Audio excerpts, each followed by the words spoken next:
everyone, my name is Tobi. And I'm Temi. And this is Totally on Brand. Okay, I'm actually really excited to dive into this topic because when we're shooting season 4, Temi and we found ourselves reflecting a lot. And one of the reflection points is the fact that we're actually on a 4th season of an idea we both just said, you know what, let's just go for it. And so this particular topic is us sharing how we built our podcast. So it's called Building a Podcast from Idea to Business. However, we're going to tell you our real life journey. So it's a lot of figuring out a lot of the challenges we've met along the way. And most importantly, the strategies we're learning in real time. And one thing I really like about both of us is while we're figuring it out, I think our eyes are still on the prize, and we do have a bigger picture we're trying to, conquer. Is that the word? Mm-hmm. Yeah. So, yes, welcome to this topic. I really, really, really hope you stay tuned because while we're talking about how we've built our podcast and how we're going from idea into the business of it, I want you to understand that this particular episode should also apply to anybody starting something because it will tell you the journey of how two people have had to come together to actually build something, and it's not been easy. Not at all. Yeah, so hi baby. Hi. How are you doing? I'm good. We're still here. We are. We're still here. Yes. And honestly, when I think back to 2022, Is that when we started? 2022 was the first conversation we had about this podcast. That's 4 years ago. Oh, wow. That is a huge chunk of our lives. It is a huge chunk of our lives. It is a huge chunk of our lives, but I'm actually really proud. And I actually still remember the conversation we had. I remember where we were sitting, what we were talking about, and how we were just gisting. And we were both thinking, there is a need There for was a this. lot of wine involved. Let me just be honest about that. There kind of always is. But yeah, like we were just talking about how there was a need for this, like conversation around business, marketing, entrepreneurship, creative economy, all of that. And you had said you had this like on your vision board, like this was something you wanted to do. Yep. And I said to you, I have never once thought about this a day in my life, but the way you posed it, it made sense because there's so much to talk about in these areas. There's so many businesses, so many people thinking about starting businesses, and we also wanted to make it about our lived experience. We didn't want it to be like preachy or just this is what you should do. We wanted to actually take you through the motions of what we've been through, how we've learned, how we've come out the other side. That's why we have such really interesting, cool guests as well who come in and give their own expertise. So I feel like for me, and let me take that back. I've not always had it on my vision board, but it came up, I think this started in 2022. I think 2 or 3 years before that, I was around a friend of mine and I was passionately explaining something about business and, why I think like for me, building a brand is heavily linked to nation building. Like I'm always finding a way to link something small to something big. And he was like, you know what, you should speak more and teach more. And I recalled at the thought of it.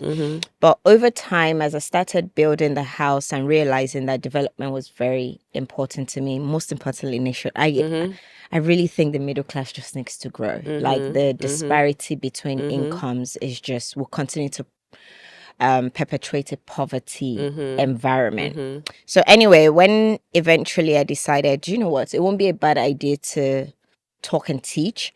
And at the time, I realized that there were a lot of underdeveloped industries within our ecosystem, meaning there were people, but a lot of them didn't have skill sets. Yeah. And then a lot of micro entrepreneurs were growing, but once they started, they got stuck. They didn't know how to sustain. They didn't know how to be consistent. And while I love, online and stuff, I found that there was just so many skits, everything was just fun jokes. And I'm like, this country is so poor. What is so funny? We should all be like talking about real things. How are we going to improve our little clusters of community?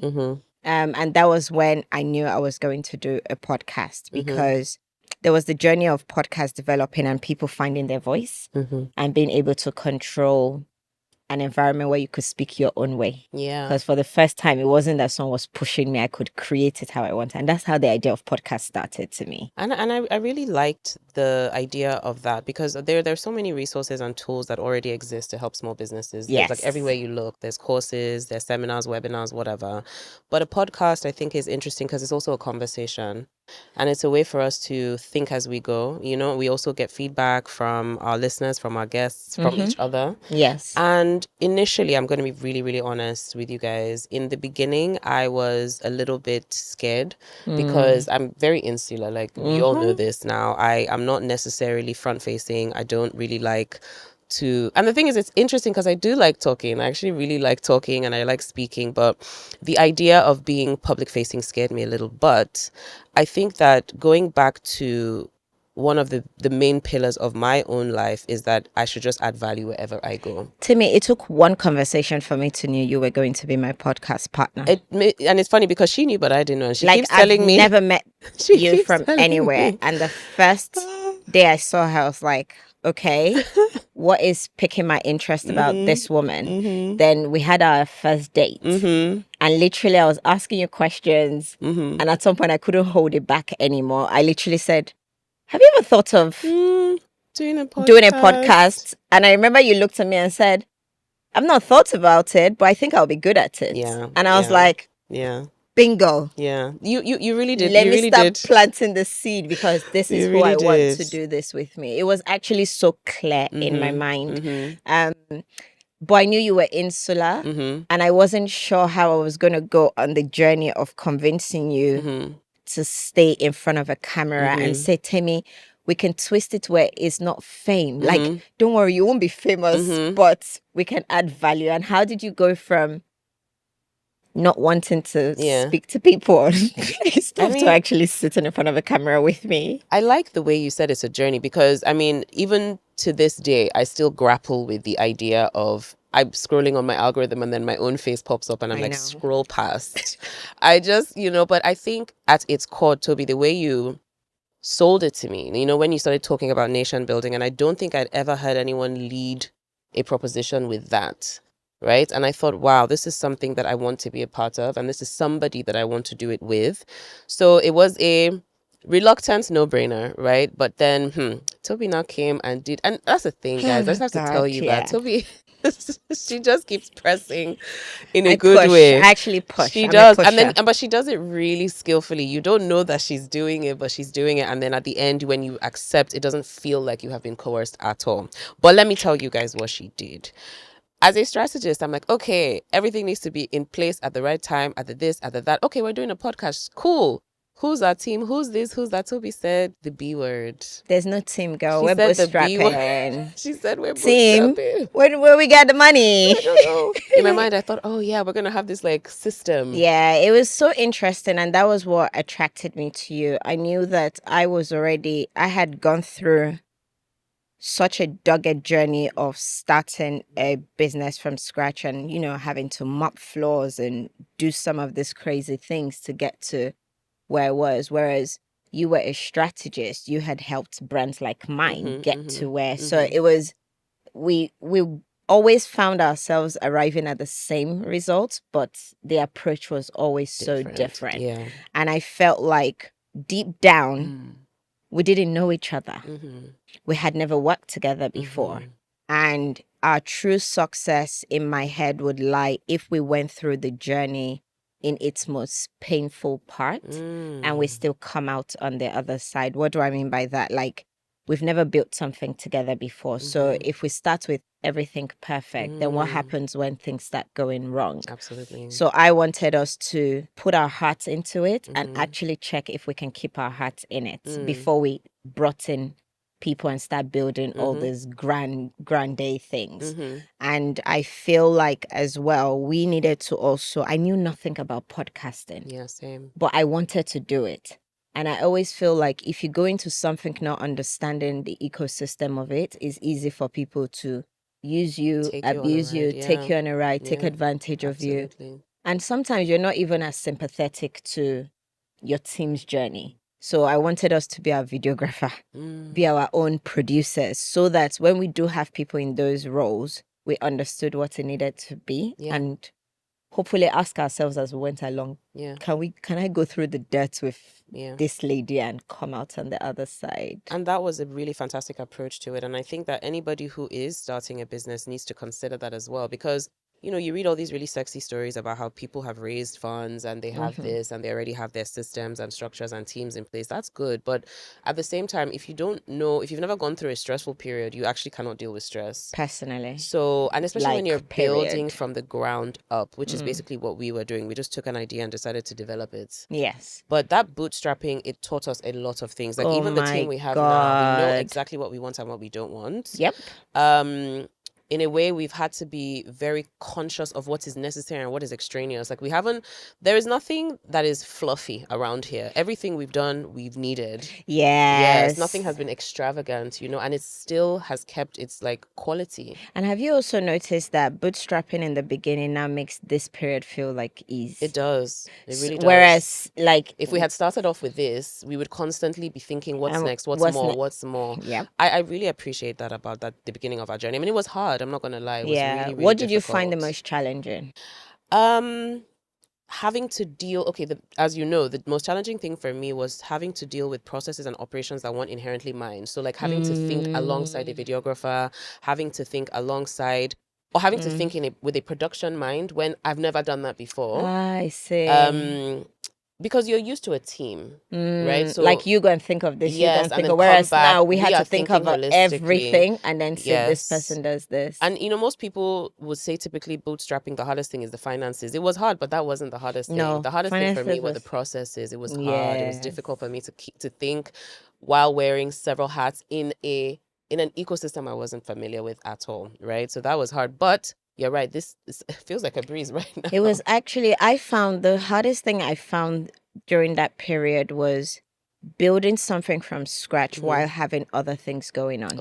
Oh yeah. I thought that was, so crazy. And then doing it in such a humbling fashion, because it was no longer about me. I'm used to being exactly, that's what I mean. The center point of my life. I yeah. control my home. I control my business. I control this. And then having all this while having to submit to somebody else, submit to joint processes, submit to someone else's scheduling. God damn. We fought. We did. We fought. How did we? So, and that's another thing that I genuinely think is so important when you start anything, and it's not just with podcasts. I am so proud of how we managed our complexities and the conflicts that aroused then. So in the beginning, some of the things we would have issues with would be scheduling. I think that was very tough on both of us. Scheduling. And we both got irritated when the other person was not. Yeah. Because we're so used to being in charge of our own schedules. Yeah. I think that because you're asking how did we navigate that, the truth is, Toby, both of us had a single North Star, and that North Star was that we want to put out a really fantastic podcast. So we would fight, we would make up, we would disagree. One more thing that was important to me was also I respect and admire you, and it was very important. The mutual respect. Yes, I think that really... It helped. It really helped. And then us just having an eye on the prize. Like because we know we would have to remind ourselves periodically that, look, do we want this thing? We want it. So whatever, friction is going to come about, we still need to keep our eye on the general goal. And that was what, I think helped us navigate it through the bootstrapping period. Another thing that I think even keeps this podcast alive is, and I think we spoke about that in the very beginning, is the gap. I think we both know that a gap existed for... I loved, podcasts like I Said What I Said. I loved The Receipts. I loved all this like great podcasts that were out there. But I also wanted something like that, but in the business side of things that was consistent, relatable, but digestible for day to day, because work actually forms literally 70% of most people's life at the moment. And I really like that you asked that, because to be honest, both of us are still very business minded people. Like no matter, we both love podcasts for different reasons, but I think the gap that we saw was, okay, is there a podcast that can achieve both? So can it be relatable, but also can it appeal to people's business minds? Are we helping people in several different industries across they're thinking of business. So that was the Yes. gap. Because, we had podcasts we liked maybe out of the country or out Yeah. of the continent, but we thought, okay, right here at home, What can was we? missing, And yes, that was and the was gap. the gap. Yeah. And I like that a lot over the past 2 years. A lot of podcasts in our niche and industry have Started come coming up, up. and it Yeah. makes me happy Me too. because Absolutely. I listen to them and I'm like, oh, that's a good topic, and I actually send it to my team do, and yeah. people around, and yeah, I think growth. There's no such thing as having too many resources. Think about how many That's people there are true. in this country, 220 million, How and there many are of 70% of them are yes, business owners. yeah, There's no such thing as too it's many. true. So I think if it's a catalyst for other business podcasts to come up, then obviously that's amazing. Okay, so let's even take you guys back to the very beginning. How we got here. Tobi is extremely, I mean, if you're a business owner, I pray that you're process oriented, right? But Tobi is process oriented to a very granular level. It is so that bad. if you do, Tobi will write a process for like bath time, right? Yes. So like in my head, I know how it should go, and I can even instruct whoever is giving my child Clearly, a bath. but I Tobi will have a must document. Right. Yeah, there has to be a document. She'll have a document. Yeah. So being that way will always help your business. Do you understand? And so we had processes for everything, girl. Do you remember in the beginning when we were like, okay, let's first define how we want to position ourselves? We literally What is wrote the podcast for? objectives. Yes. Why are you guys doing this? Yeah, why? And we did that because we said if we ever lose our way, yes, we will always read it. And the funny thing is, it's still till today, we still actually go back to that why, and it's still relevant. So we did that. We wrote our objectives, the big objectives, why we're doing then this. we now focus them to different streams, and that's where the processes came in. So like, how do we want to shoot? Do you remember when we're going on about, do we want the podcast? We don't want the podcast to be focused solely on just entrepreneurs and founders. That we also want we wanted in careers, people who actually had jobs. But we're like growing to also relate. That literally, 1 month conversation. that took a whole month because it was so hard to blend. We didn't. I feel like these days people who are in jobs feel like they're very different to entrepreneurs, whereas for me, they're all careers. Yeah, they are all careers. Yeah. And it's really good that we had that conversation, because now if you watch our old episodes, you know that we find a way to blend it. Yes. So we're not excluding people in careers. We're including them as well, because a lot of thinking I want applies a career. to Give me a career any day over entrepreneurship. I'm in a career and also an entrepreneur. So I'm like, I am the audience, and so I really do appreciate that. That's actually so true. But there was planning. We did a lot of planning before we even entered. I think we planned for over 6 to 8 months. Yes, we did. And as we were planning, we were writing, this is how it should go. We created a Google Drive. Yes, we had folders. We had budget. We had our objectives. We had topics. We started ideating topics. Yes, we did. Then we had a go-to-market strategy, which you developed for us on how we're going to take the product to the market. We wrote our process for recording. Yeah, we did. What else did we do? Even our content processes as well. We wrote that down as well. We had our calendars, we had our cadences, everything. We had a brand guide. We had a brand guide. Our logo. Yes. Aesthetics, I was not playing. I contacted. We did a mood board. We did.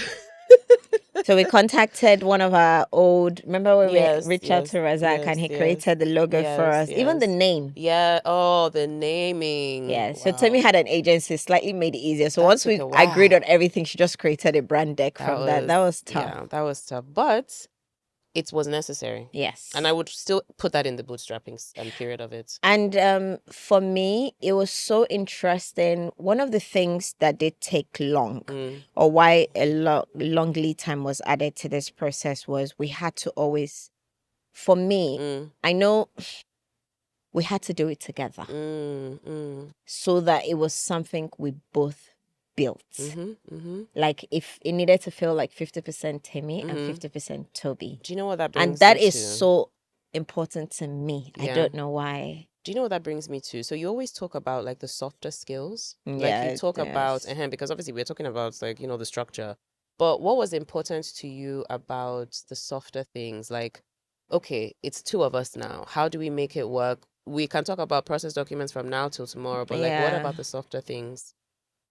So, if you know me, if you've ever worked with me, I actually put sometimes a personality first before the processes and before the hard stuff. And I do that because that is what always causes issues. It's the soft issues. It's the I don't like how I feel in this situation. I don't like how this has reacted. You will never fight over depositing money. Or you might, even if you're doing, let's say we're looking at a budget document together, the issue would never be the numbers or how the Excel looks. It would be, I don't think we should do that. Yeah. And you don't think we should do that. So it always, everything comes down to the soft issues. Who am I and who is the other person? I think when you partner with somebody on a business level, it is as deep as a relationship. And I don't think people put a lot of understanding and effort into that. So the soft issues were important to me because, okay, who is Temi and who is Tobi fundamentally? Our jobs is not to come and change each other. Our job is to figure out how we're going to marry each other. So I have to learn you and you have to learn me. All the things that I hide from people that people don't see. You are going to see them. Yeah. Are you going to like it? Are you going to want to work with it? Yeah. And those things for me have the power to make or break a very long-standing relationship. And for me, I cannot see a bigger picture until I tackle those soft issues with the person I'm working with. And, you know, in the beginning, we did a chemistry I test. did a personality test. Yes. I created a whole document We around did. it. And you are right, actually, because truly there are so many things in life that I probably have shied away from because I wasn't sure that I gelled with the person, or I was going to be comfortable in that person's presence or company, long-term, short-term, whatever. It was very important that we went through that period because to this, we're two very different people at our core. Exactly. Yes. And there will still be disagreements and frictions and blah, blah, blah. But you also then related it back to the podcast because at the end of the day, you were like, it's not just about, we have to like each other and you know, but we also have to have chemistry on screen. So we decided that we were going to do a little we actually, if you go way back to the beginning of our page, you'll see we did a little mini shoot. Yes. It wasn't even an episode. It was just a... No, I pushed us to do a photo shoot. I wanted us to play around each other, just be around each other because Temi is like more rigid. I mean, and I'm very playful. I don't even know if I'm that playful. In the core of it, I'm more rigid than she is. So you know what it is? I think that we present differently externally, internally. I agree. Externally, I'm very quiet and I don't know what the word is, poised, or maybe even just I just exactly. Stoic. Yeah, very, very stoic. Yeah. And put together. Very, very fantastic. And I shouldn't even be giving you people this expo, but internally, because the other day my friend sent me this meme on Instagram where she was like, you know, the people that think they know you and the people that really know you. Because they're actually like, true. Because Temi and I are the opposite. I'm the one that is so put together.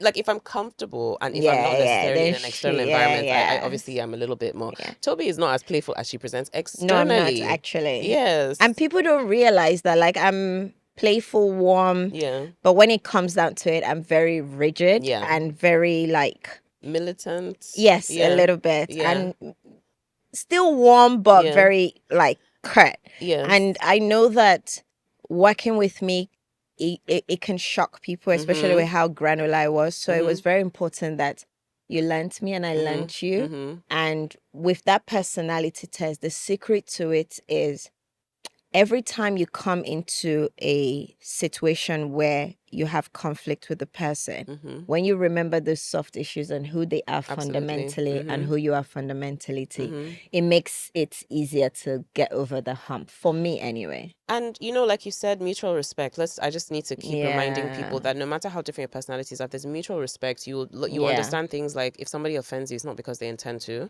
It may just be a different approach to things, a different background, upbringing, whatever it is. So the mutual respect is key. And I think that's something that has never wavered. Now, okay, so in between season 1 and season 2, we took quite a bit of a break. So after the building, we did Yes. season 1. Yes, we did had season some 1. issues Yeah. with production. I think we released like 3 3 episodes. Yeah. I also had to shoot when I was pregnant, Yeah.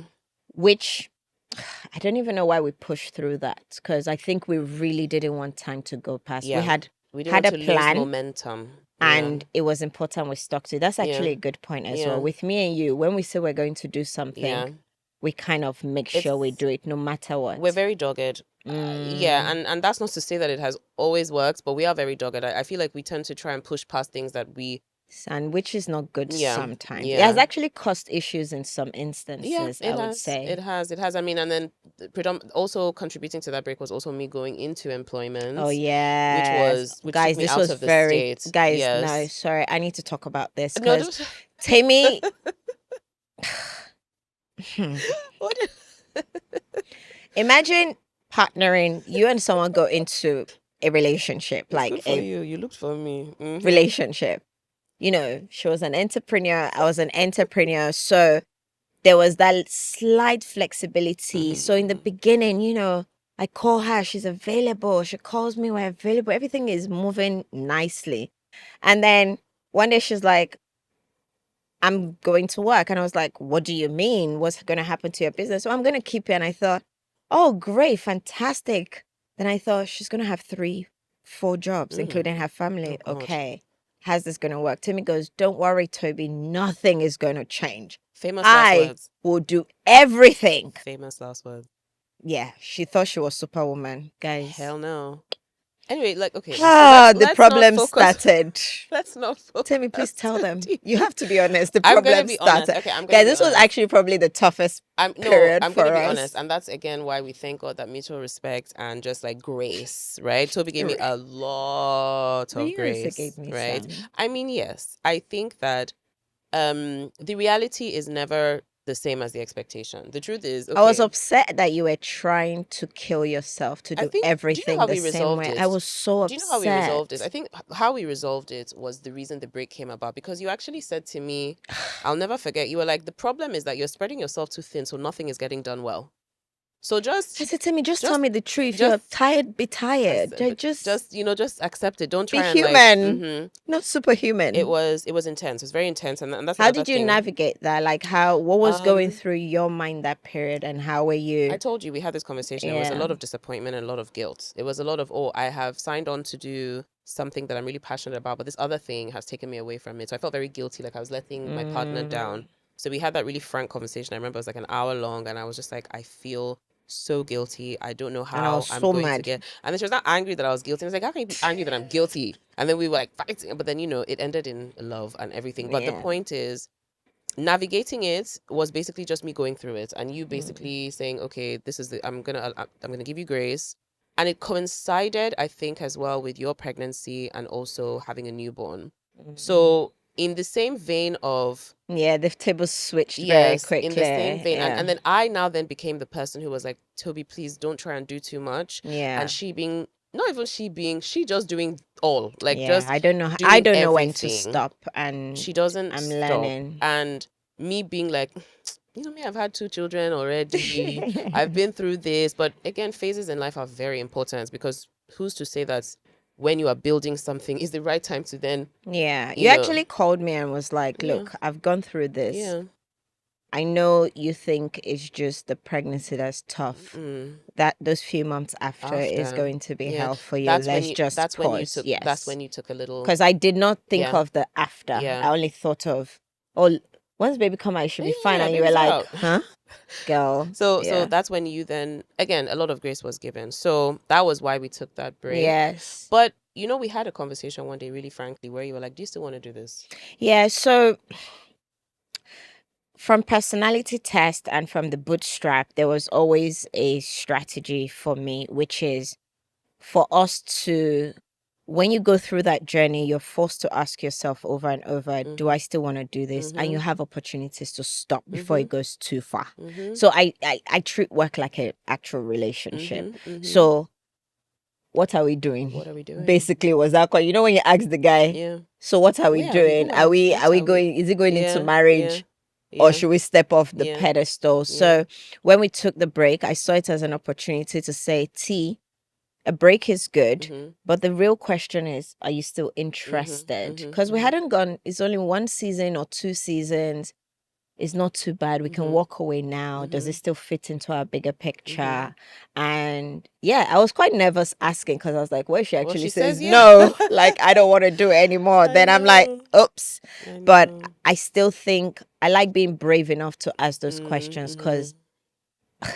it's better to break up in a relationship than And break to up in keep a going. marriage. Yeah, that's That's the advice they've always told That's me. honestly, I appreciate it. I appreciated you asking because I had to ask myself at the same time because I really took a really good hard look at my life and I was like, do I have I'm the sure it was tempting capacity? to think, should I? And because the way I now reframed it in my mind was not do I have the capacity, it was that do I still have the passion?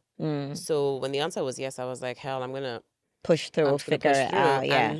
And we did. When you told me like Tobes, I'm still in trials, I wouldn't lie, I was very Mhm. happy. Mhm. So I was like, okay, let's just take a moment, Mhm. breathe, Mhm. let everyone adjust, and Mhm. then we give ourselves a timeline Yeah. to then begin Yeah. season 2 again. Yeah. Or Season by 3. then, that was season 3. Yeah. So, oh my God, I actually really like this part because now You now wanted to bootstrap. oh no. I now said Toby no. Toby was like, okay, now that we have been through the trenches and we've come out the other side, Yeah.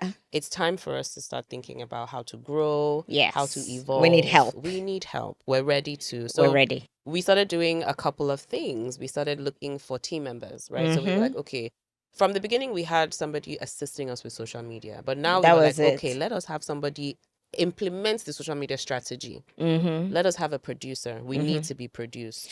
Thingy, it was, yes, we knew we needed someone. Yeah. I didn't know the title. Yeah. I'll be honest. Yeah. So remember we had talked about it. Oh yeah. Then when I had spoken to Mother Mm-hmm. and Fumbi, Mm-hmm. that was when she goes, it's a producer That you you guys are need. trying. Then I called you immediately and said, okay, I just spoke to Fumbi Yeah, and she told yeah, us that what yeah. we're looking for Is is a producer. That's true. Fumbi has been involved from that part. Yes, that period, yeah, yes. Which is a nice full circle moment. Anyway, but yeah, Yes. so we hired a producer, we hired social The media, social media. and our team grew. Like so now we're a team of 4 women. Yes. What do you think that our team felt about us in the beginning? I feel like, I think luckily as individuals, we both push excellence. So I think with everyone that comes to work with us, they recognize that they're genuinely 2 solid women. Yeah. Now with the pod itself, it was scattered, it was all over the place. So I'm sure a lot of them felt a bit out of water. It was hard to onboard, it's hard to teach, it's hard to show you the processes. And for someone or women who loved processes, it was a very embarrassing journey to be on. But honestly, like it was all we could give at the time. So I think that they saw the effort the and they stuck with the effort. And I appreciate that as well. Absolutely. Yeah. So this was probably this thought we were was crazy too. in a nutshell. Yeah.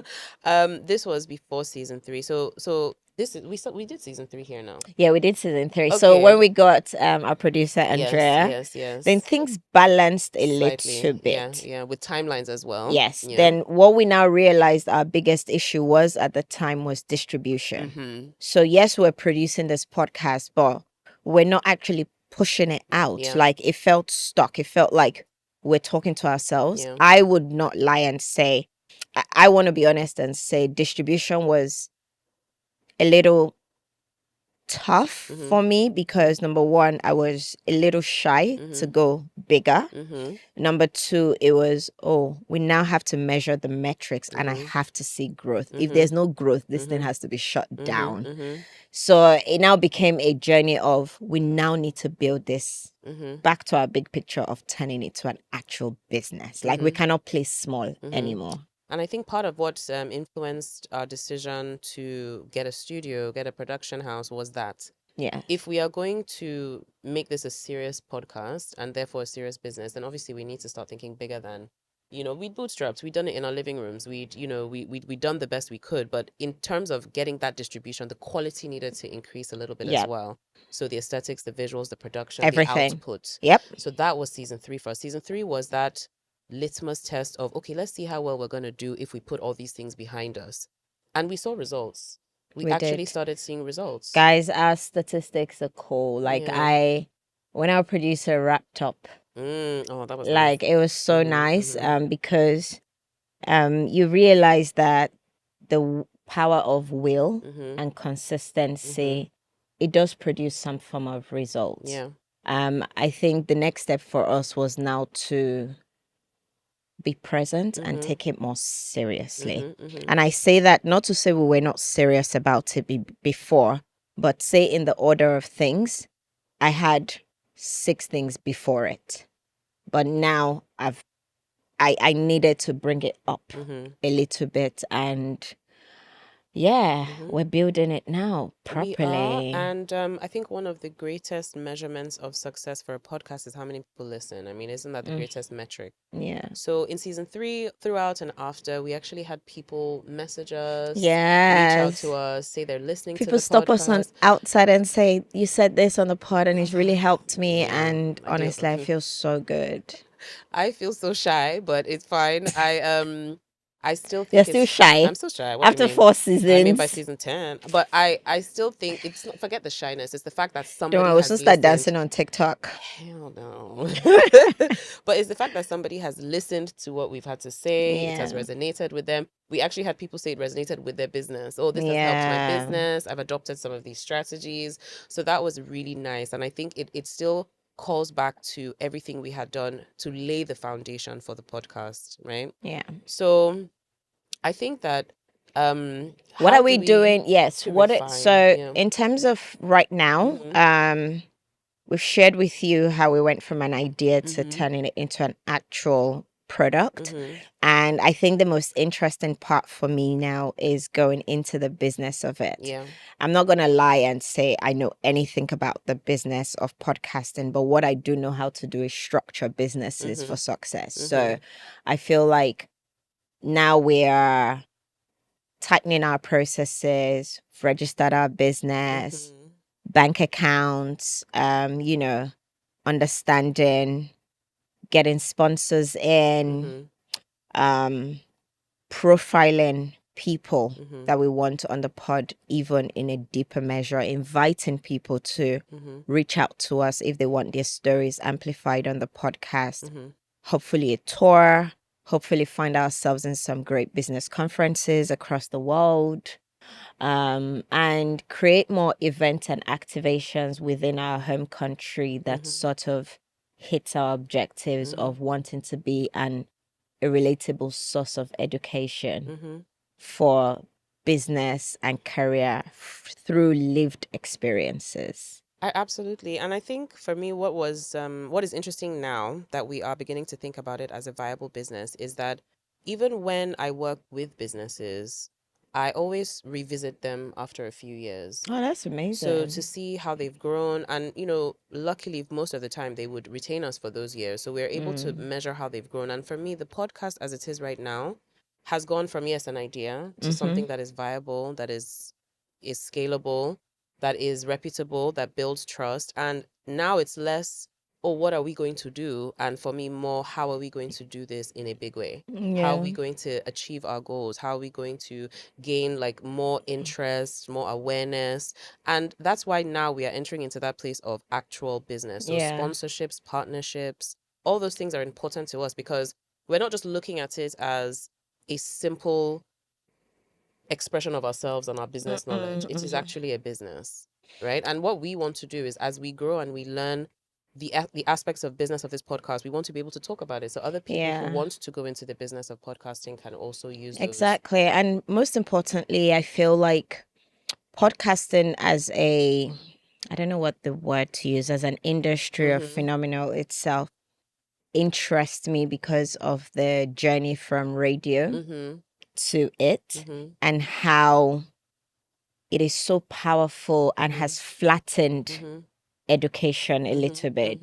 Before you couldn't go directly to the source. Yeah. A CEO was not talking to you Yeah. directly, Yeah. or a designer you read about for so long, or an industrialist, or a political figure that you only listen or you only read about. You can literally just go on their page or on their podcast and hear their words directly. And I think we need to understand the power of flattening education for a lot of us. I personally have learned a lot by listening to other great leaders talk, and it has reinforced and reaffirmed something in me. And I think I enjoy the industry and what it represents as well.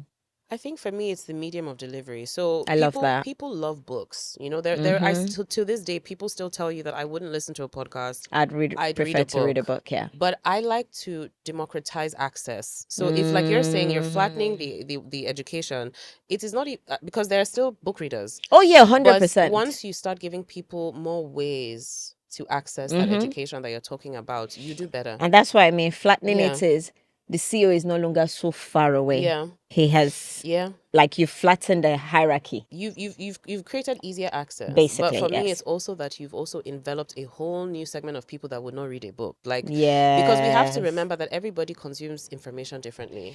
And guys in Nigeria, we don't like reading. That's you it. send someone a message, That's they'll where- skip everything, they'll still ask you, so what did you say? You're like, That's where I was going, because depending on what country you're in, what market you're in, what continent you're in, what age group, what target, you have to meet people where they want to be met. That's true. And a podcast is a perfect example of me, because it's visual, but it's also audio. Yes. I love that about it. I mean, because I love books, but then at the end of the day, sometimes I might just find myself in traffic. I think it also adds to the convenience culture. Yes, the convenience which culture. is very important for the modern day living. Yeah. And like, Yeah. so it's the ability to consume something important in a short space of time. When you have that window. So yeah.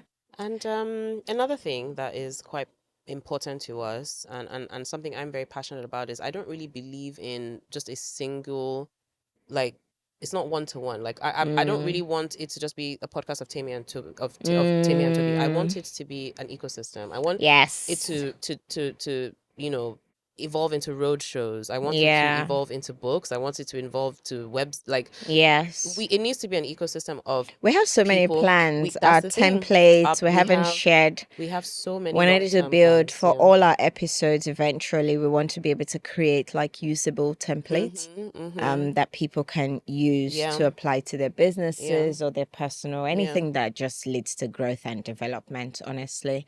But I hope you've enjoyed this episode where we kind of analyze how we have turned an idea and on the journey to turning it into a business. So you guys listen to us, and I feel like we are going to do this at different points so that you follow our growth as well, and hopefully inspires you to kind of get whatever it is you're thinking started, no matter how weird it is in the beginning.